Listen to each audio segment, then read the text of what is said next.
Okay, here we go. This is a level 3 problem.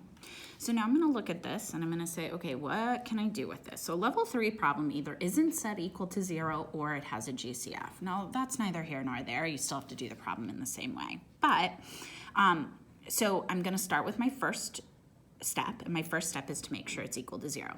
Done. Didn't have to do anything. My second step is I want to make sure that I've factored out my GCF. It's looking like we might have something here. These 7s are making me suspicious. So off to the side, I'm gonna think about, okay, how can I possibly factor this? So I'm gonna remember my GCF factoring. I can put the first term here, second term here, and third term here. And so I think, what can I take out of each of these? Well, I definitely can't take an x because there's not one in the final term, but I can take a 7. If I take a 7, the dimensions of this box then become x squared. The dimensions of this box become negative 1x or negative x. And if I take a 7 out of this, the dimensions become negative 6. That's actually not a bad factoring problem. So what I'm gonna do is I'm gonna take that and I'm gonna substitute that in. I now have an equivalent expression. So instead of writing 7x squared minus 7x minus 42, I'm going to write 7 times x squared minus 1x minus 6 equals 0. Okay, so I've factored out my GCF. That's especially important if you factor out a variable, so it's really important to get used to that as you're working on these. Okay, so now my job becomes, okay, can I do anything else to that? Because in this form, it's not feeling like I can use zero product property to solve. So I look at it and I say, oh, okay, this looks like a trinomial, so this is gonna be my area model. So let's do it, okay? So then I do my area model. This term always goes in the upper left-hand corner. This term always goes in the lower right-hand corner. By doing this, I find out my 2 pieces that give me my other diagonal. We have to have whatever this multiplies to, both diagonals multiply to the same thing. So I know whatever works for this has to multiply to negative 6x squared.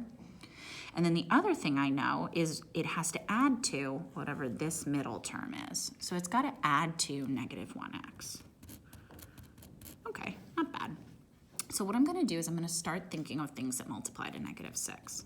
So, or negative 6x squared. So negative 1x and 6x, negative 6x and 1x, negative 3x and 2x, negative 2x and 3x. I think that's it, okay? And so then we think, which one of these multiplies to negative 1x? There it is. Okay, so then I get to pick where I put them, and I pick the one that feels the most comfortable. You can always switch them. So I'm going to go ahead and put a negative 3x here, and I'm going to put a 2x there. Okay, and so then I've got to find what goes here, here, here, and here. So to get the area of x squared, I can put an x here and an x here. And then if I take an x out of this, I've got negative 3 left.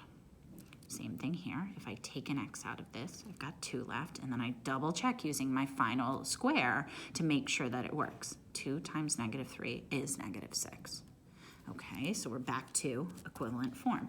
Don't forget the 7. It's important to keep it equivalent. And now I'm going to write in these dimensions. I'm going to write in this dimension, x minus 3. And I'm going to write in this dimension, x plus 2. And that still equals 0. Okay, so my fourth and final step, once we've set it equal to 0, found our GCF, factored, my fourth and final step is figure out what x is. And we use zero product property to do that. So I'm gonna set each of these equal to 0. Well, this one I get a lot of questions about. If I set 7 equal to 0, does that even make sense? Well, no, 7 doesn't equal 0, so that doesn't give me an answer, but it's important to consider it. So then we do x minus 3 equals 0, plus 3, x equals 3.